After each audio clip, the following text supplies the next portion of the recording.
JJ, what do you think happened in the third quarter? Schematically, certainly we'll have to review some stuff. Clearly the spirit to compete just wasn't there. Do you have any idea why? Or is that how do you address that if so? We'll solve it like we solve other problems, but obviously we'll do that internally.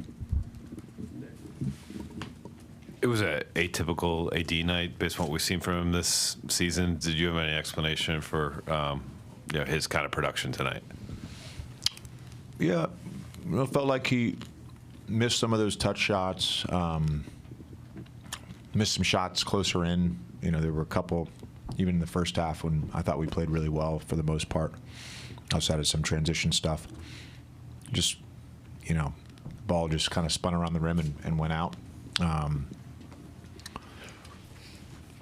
But I thought in terms of the offensive process for him, I thought overall it was fine.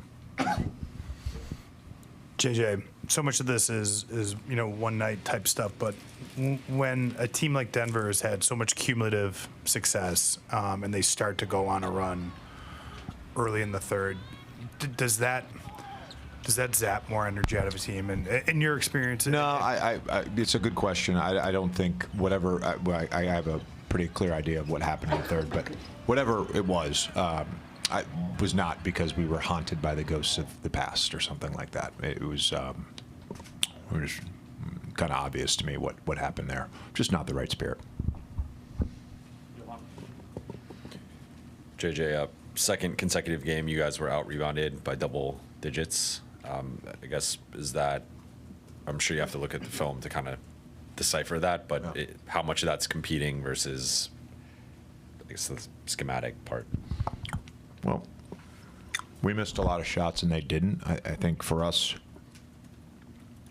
to hold them to 8 offensive rebounds a little bit, I think at least three of those were sort of late there in the fourth when we still had our starters in. But that was a big point of emphasis. Jokic played 36 minutes and he got 2 offensive rebounds. He was averaging close to 5. So, that part of it, we would have liked to get more offensive rebounds on an off shooting night like we had, but potentially just not a lot of opportunities there to rebound because they shot 61%. They were over 2 points scored per turnover almost the entire game. Just how punitive did it feel watching it every time you guys would make a mistake? Yeah. Those put us in some tough spots, and it wasn't just there in the third. Our half-court defense, and outside of a couple just like minor things, our half-court defense and our attention to detail on game plan stuff was really good in the first half. It was the transition and some of the turnovers that hurt us there. Live ball turnovers they're going to kill you no matter what. We've been, I think, coming into tonight, we were 3rd in turnover percentage in the NBA, so we've done a good job of taking care of the basketball.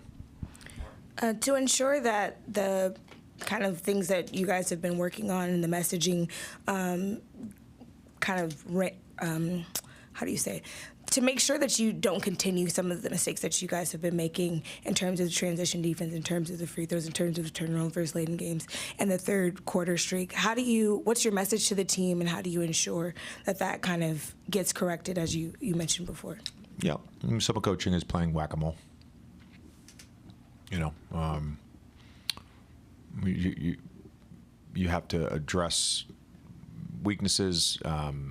Certainly did some of that stuff yesterday in film and on the court, and felt pretty good about our overall just process and game plan coming into tonight.